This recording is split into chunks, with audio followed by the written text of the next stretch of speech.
मेरे पे इल्जाम था और मुझे उसकी वजह से रंधा फेरा गया। लेकिन आपके डिफेंस मिनिस्टर ने 2 रातें पहले शाहजेब खानजादा के शो के अंदर ये डायरेक्टली कह दिया। मैं उनके लफ्ज कोट कर रहा हूं, मैं खुद से नहीं कह रहा। उनके जो लफ्ज हैं वो ये हैं, जब वो जनरल फैज और जनरल बाजवा की रिटायर्ड दोनों जनरल साहबान उनकी बात कर रहे थे कि कोर्ट मार्शल होना चाहिए कि नहीं, तो उन्होंने कहा कि जनरल फैज साहब को या आर्मी के ऑफिसर्स को अगर गैर कानूनी ऑर्डर है तो वो नहीं मानना चाहिए। मेरे पे अलेज किया गया, मैंने नाम नहीं लिया किसी इदारे का, मैंने किसी दिफाई इदारे की बात नहीं की थी।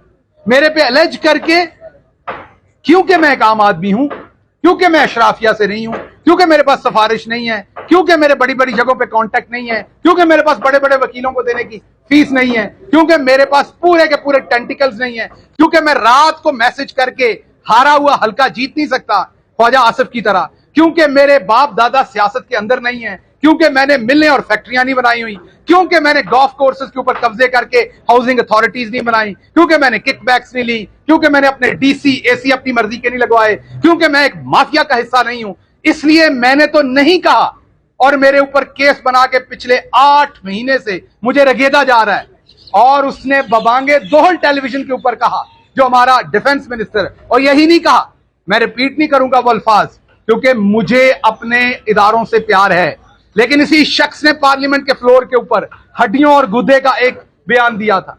इन्हीं के एक्स स्पीकर ने एक बयान दिया था, मैं वो रिपीट भी नहीं करूंगा क्योंकि वो मेरे मुल्क की शान के खिलाफ है। इन्हीं के एक एक्स स्पीकर ने पार्लियामेंट के अंदर बयान दिया था हमारे इदारों के खिलाफ। इनको तो कोई नहीं पूछता, इनके ऊपर पता नहीं कौन सा, पता नहीं सीआरपीसी कोई और है, पता नहीं इनके ऊपर आइन के आर्टिकल कोई और है, पता नहीं हमारे ऊपर आइन के आर्टिकल को और है। फिर लगता कि हैं और बिकॉज हम आम लोग हैं, क्योंकि हम आम आदमी हैं, जो आइन में नहीं भी लिखा हुआ वो हम पे इंप्लीमेंट करना है, क्योंकि हमारी आवाज नहीं है, क्योंकि हमारे साथ जो भी कर लो उसका कोई नतीजा नहीं भुगतना पड़ना कल को। जिन्होंने झूठे मुकदमे किए उन्हें कोई डर नहीं है, इन पे करे ना जरा। ये जब हुकूमत में आते ही यही राणा सलाउल्लाह साहब ने धमकियां नहीं दी थी, इन्होंने नहीं दी थी ये धमकी कि जो फैसला करेगा उसको देख लेंगे। इन्होंने जजेस को धमकियां नहीं दी, इन्होंने ब्यूरोक्रेट्स को धमकियां नहीं दी कमिश्नर का नाम लेके, आईजी का नाम लेके, क्योंकि वो लोगों को पता है कि उनके साथ क्या करेंगे, इसलिए वहां पर जलते हैं। हमारे जैसे मिडिल क्लास वाले को फटका के रख दो, क्या फर्क पड़ना है? कौन सा कोई आपको कीमत अदा करनी पड़नी? जिले शाह मार मार के शहीद कर दो, कौन सा मोल पड़ना है? उसके बाद उसके